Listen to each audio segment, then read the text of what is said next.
Hello everyone. இந்த video எதை பற்றி அப்படின்னா செல்ஃப் ரியலைசேஷன் அப்படின்னா நல்லா போயிட்டுருக்கும். எல்லாமே வேலை, தொழில்,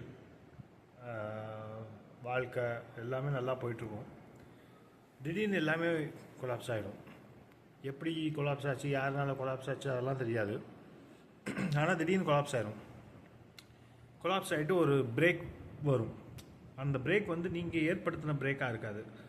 இந்த பிரபஞ்சம், இந்த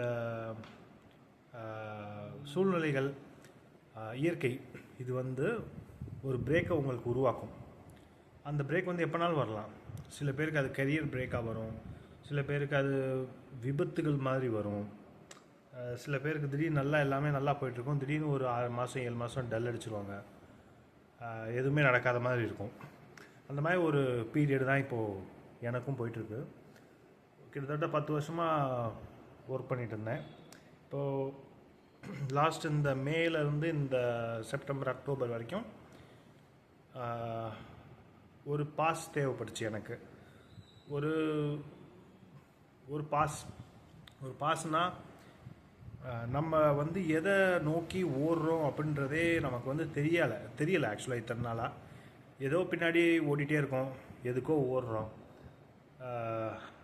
எதுக்கு ஓடுறோம் அப்படின்றதே நமக்கு தெரியல. நம்ம எல்லோரும் ஓட ஆரம்பித்தாங்கன்னு நம்மளும் ஓட ஆரம்பித்தோம்.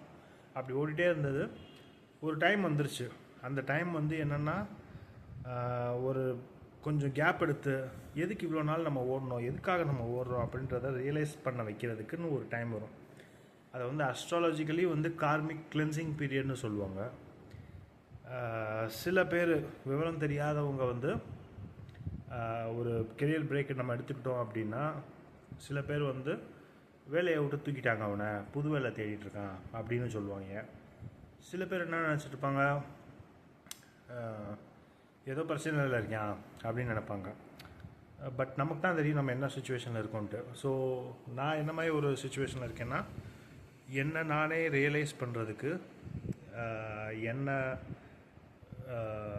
என் மனதை அமைதிப்படுத்த, சாந்தப்படுத்த, எதை நோக்கி நான் போகிறேன், இந்த வாழ்க்கையில் என்னை எது கொண்டுட்டு போகுது, எது நகர்த்திட்டு போகுது, இந்த மாதிரி விஷயங்கள்லாம் வந்து தெரிஞ்சுக்கிறதுக்கும் அதை புரிஞ்சுக்கிறதுக்கும். ஏன்னா அது இப்போ புரியலை அப்படின்னா அடுத்து வர ஒரு 30 வருஷ வாழ்க்கை, 40 வருஷ வாழ்க்கை வந்து ரொம்ப கஷ்டங்களாக தான் போகும். நம்ம எதுக்கு ஓடுறோம், என்ன பண்ண போகிறோம், அதனால் என்ன பலன், யாருக்கு என்ன பலன் கிடைக்க போகுது, எதுவுமே நமக்கு தெரியாது. ஓடிட்டே இருக்க வேண்டியதுதான்.